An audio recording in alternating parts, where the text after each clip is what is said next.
great people. I trust you're doing great.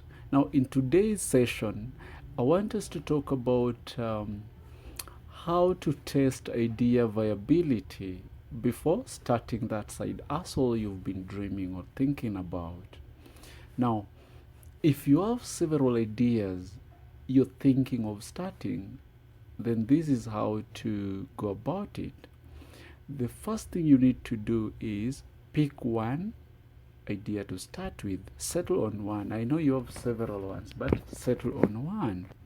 Now, the biggest question is, how do you know which idea to pick, which one to pick? So this is we have three things to consider when settling on which idea to pick. The first thing is you have to pick the idea you're very excited about. Another thing is, how quick can you make profit from the idea? Yeah. Now for this, it depends with what is your situation and how soon do you need to start making money. So if you are starting a side hustle because you really need money, then you have to consider that. You have to consider how quickly can you make profit from that idea. Then another thing you need to consider, will anyone give you money for the idea, or can you get fundings to implement it? So if you use the three criteria, then you'll be able to know that out of these several ideas I do have, this one passes all the criteria. Now, after settling for one, you need now to do the following 7 things. Now, the first one, conduct many experiments. And I mean many experiments. That means if you do the first experiment, if you realize it is not viable, you do another experiment. And when I say do experiment, this is what I mean. Test your idea for at least 2 to 3 weeks. Yeah. Ask your friends about the idea. Yeah. Though when you are asking friends, be very careful, because some friends would not tell you the truth. They would only tell you what you want to hear, because they don't want to look bad, and they don't want to look as if they're discouraging you. Yeah. So if someone tells you they like your idea, ask them if they're willing to pump their money to support the idea, if they are willing to be part of it, because that is the only assured way you'll know that indeed these guys like the idea and this idea is viable. Now, during this stage as well, ensure that you take good photos of the sample if it is a product, and share with the world. Then after sharing, see the reactions, see how the market responds to your idea or your products. The good thing with testing an idea viability is that if you are failing, then you'll fail cheap. Yeah, look at it this way. If you just produce or buy, like, let's say products like 1,000, then they're rejected. And if you just buy samples like 1 box, and let's say you're selling face mask, so you just buy 1 box, share with people, then they reject. So it will be cheaper, you shall have failed cheaply. Now the next one is sell before you're ready. Now think about sales before starting that side hustle.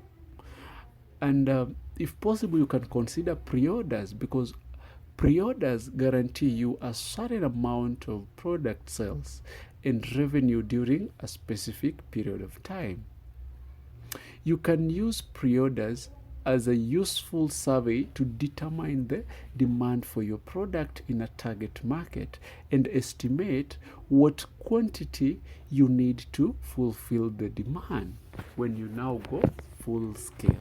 The third thing is do more, test, research less. Act on your previous findings so that you don't waste the investment in your previous research. During the idea testing, more action is needed than research. Venture into the market. Know exactly how your product is being received, and adjust every day where needed. Research is still necessary, but give it a smaller percentage compared to the actual implementation. Now, at the fourth thing to do, fourth stage, think of every no as a learning activity. Yeah, during experiment or idea pitching, one should know that every no is a learning point. Ask the one who says no to your idea to find out what made them say no. Ask what you need to change or improve on.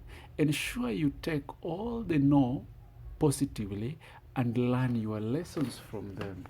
Because you'd pitch your idea, then maybe you get an investor who tells you, no, I won't buy this idea.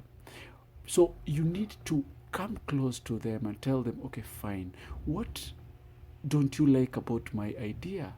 How do you think if I brought this idea, you'd buy the idea?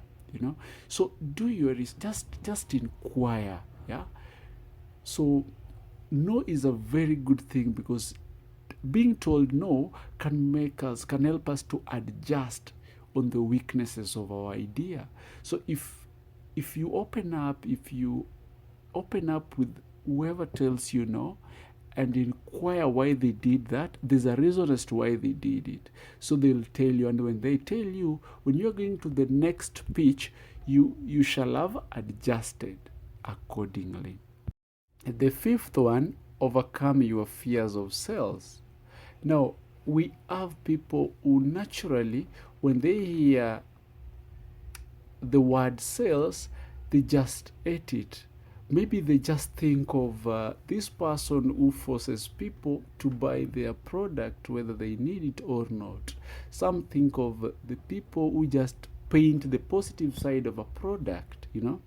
Now, if you are that person, then start seeing sales as being about finding someone with a problem you can fix, and by you fixing the problem, they'll pay you for fixing or giving them a solution to their problem. So if you start seeing self in that perspective, then you will be able to make sales, because for any idea or any product or any service you're offering, for it to make, you need to make a sale. You need to sell to someone. At number 6, differentiate to stand out in the market. Yeah, do your research to know what everyone else in the same field is doing. Then do the opposite. That might actually make more sense to customers. Yeah, in other words, what I'm saying is, be unique. Yeah, niche down and stand out. So if everybody in the area is doing, let's say, is having a butchery, then if you must venture into the same industry, then what you need to do is do your research. What do these people do? For example, if everybody else, they just have clean meat they're selling and they don't give dania, for example, you can say you'll be selling meat and doing everything, but on top you give people free dania or free tomatoes. You can just do something opposite, do something which they don't do. Spice it up. Don't just copy paste an idea. Try to add something, add some more value, so that you can stand out. Number 7, or the last one, is consider that side hustle as a lifestyle. Ask yourself, do you have time to do this? Do you have money to implement it? Yeah. In other words, be realistic, be committed, be resilient, and flexible, no matter the type of business you want to get into. Yeah. After knowing the amount of time you're willing to commit to it, you can decide to start part-time. Yeah, dedicating some few hours here and there to that side hustle. because so many people get into side hustles not knowing that it really needs them, it really needs their time. Yeah, so that is the last thing you need to do.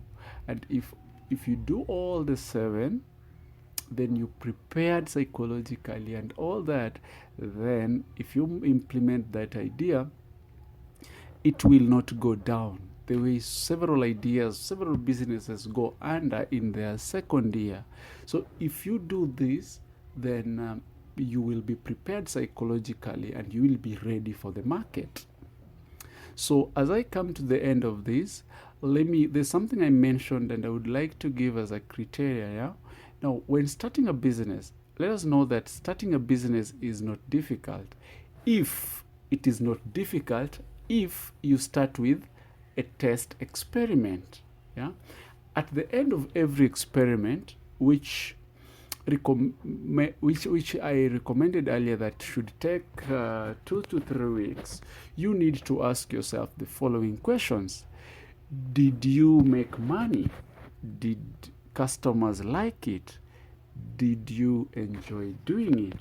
If yes is the answer in the above, then implement the idea, for it is a viable one.